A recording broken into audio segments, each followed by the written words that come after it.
Joining us now is Chris Rice, the CEO of Kaulig Racing. Chris, crazy day in the sports world. Deshaun Watson's the new Browns quarterback, and we are thrilled to have you on to talk a little race. Wait, you're shaking your head. Chris, we've known each other for a long time. You don't think I'm going to let you off the hook on this. Give us your honest thoughts about Deshaun Watson being named the starting quarterback for the Cleveland Browns. Oh, he's taking the glasses off. It's about to get real, kids. Well, thanks for having me, first and foremost. I really appreciate that. And I'm a huge Browns fan. Obviously, everything in Cleveland I'm huge fan of because of Matt Kaulig and all the Kaulig companies, because Kaulig companies is here in North Carolina. But I'm a huge Browns fan. I mean, dude, I try to make 2 or 3 games a year. And from day one, I was not on it. I was not that guy that was like, hey, Deshaun Watson. But at the end of the day, if our race car driver steps out of the car, we got to find a new race car driver, right? And that's what we've had over a bunch of years here lately. And I just think, man, it's time to re-amp and get after it and just let Deshaun be back up or sit there and be a motivator for the team or whatever. But at the end of the day, me as Chris Rice, as a fan, though, I would just, man, I would move on. I would just move on and try to be better at whatever we're doing.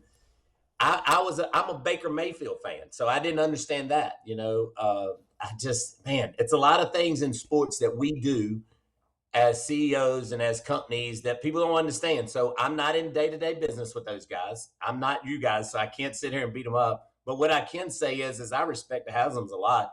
I think they're very, very good at what they do. They've obviously shown that.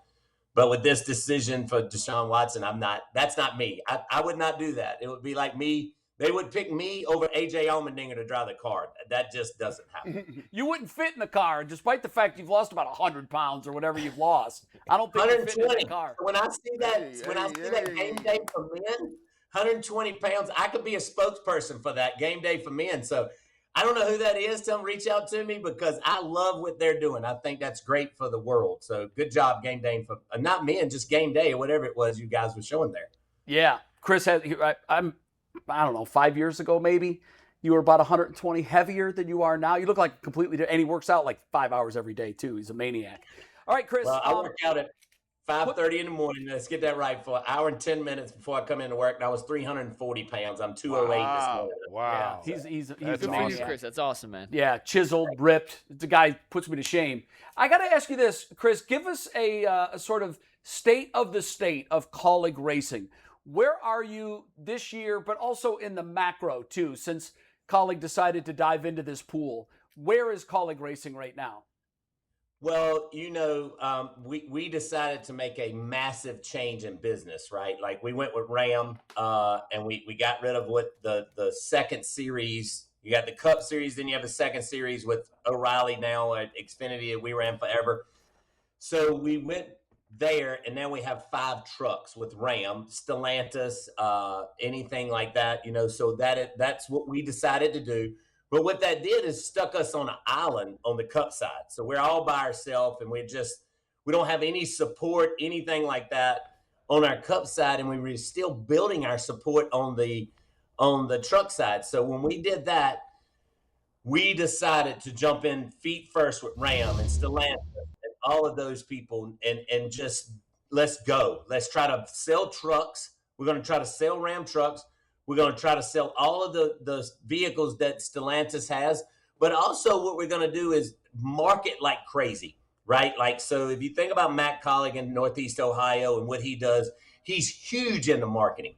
And so we're winning in the marketing side of it, but our on-track stuff has not been the best. I tried to set everybody up to make it very clear that we were not going to be that great on the racetrack. And we haven't been, especially with our trucks. We made some gains this weekend. We had one in the top 10. We have another one in the top 15.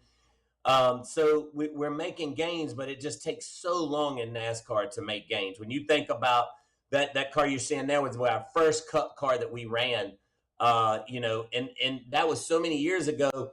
Our 7th racing Cup, we won. We won a racing Cup, our 7th race, which is the top of the top. So it'd be almost like starting a new franchise in the NFL and winning a championship your first daggone year. It's just unheard of. So it just takes so long to get up to speed and do the things that you need to do in NASCAR. It's just kind of hard. Jay, you've been a couple of times, so you understand how hard it is, and you see what goes on at the racetracks. And when we talk about how much Northeast Ohio loves us, I always say this. We brought Bailey Zimmerman to the golf tournament, and I stood in front of, I don't know, 5,000 or 6,000 people, and I said, you know what I love about Northeast Ohio? Everybody loves the Browns, and we can't win, but we love the Browns. So I know you guys can love us until we can get back to winning. So, Hey, we're patient. We're a patient bunch, Chris. Now, I think I have the answer, perhaps, on the truck series. I don't know, maybe. We've got a guy on the panel, Steve, Director Steve, take his camera. You know who I'm talking about. Who's got the leadest of lead feet. Right. He got pulled over, I think, for the 7th or 8th time since we've been doing this show. Probably more than that. He says that he's on an installment plan on paying all of his tickets. Jason Lloyd could probably drive for one of your teams. I would love to. Well, I think he needs a lawyer more than he needs a race team. You're not wrong. That's actually a true story. I got pulled over, and like 10 days later, I got pulled over again in the same city. And the cop said, it's at this court. I'm like, yeah, I'm on a payment plan with them. I know them well. We're on a first name basis. You might need to shave your beard and look different or something. They stopping you because of the way you look. I don't know. Well, it's funny. These guys know the story. We were driving to the airport in Detroit. We were flying out of Detroit, and I was driving my wife's SUV, and the hood was fluttering. And I said, were you under the hood? Did you not latch it? And she's like looking at her phone. She even looked up. She goes, no, I just don't drive at 95 miles an hour down here.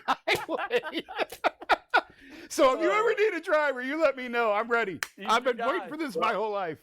I think you're too wide at the top. You know what I'm saying? I think that's a problem. So yeah, those guys are built like jockeys. Get in the door. Yeah. Yeah, the door doesn't open. You got to slide down in it. Hey, Chris, I'm a novice when it comes to this race car game. I got a partner, Earl, is huge into NASCAR. I ask him all the time. I say, which is more important? We talk about it in football about having a quarterback, right? Which is more important, the driver or the car? Ooh, great question. I've gotten this question. This is probably the 5th time this year I've gotten this question. And I actually had to rate him for the CEO at Stellantis and give him my opinion. And, here's the thing. If you don't have a good driver that can tell you what's wrong with it, we don't have data on the car to be able to read it. If you don't have a good driver to be able to tell you, you're just kind of sunk. You got to have a good driver, and you got to have somebody that can explain to you what's going on. Like when we were able to acquire AJ Allmendinger, he said on the backside of his career, but we felt like he was at the top of his career. He was able to fix our race program. Like he came in and told us the things that were wrong. So with the driver is probably, 60 to 70%. The car is only 30. To believe it or not, because if you can't tune the car to where it needs to be, the driver can't do it. You're never gonna. You can give him the fastest car in the world, and if he can't drive it and make it better throughout the race, he's not going to win with it. I can make so many examples, and we'll do that offline. I can tell you all about it of that complete fact.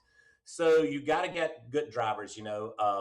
When you look at Ryan Blaney that just won yesterday at New Hampshire, great race car driver. He's an awesome race car driver. He's took cars that probably wasn't the best of cars, and he's won with them. And that is Ryan Blaney for you. And you look at Denny Hamlin. Denny Hamlin's probably top of the sport right now. I feel like Kyle Larson.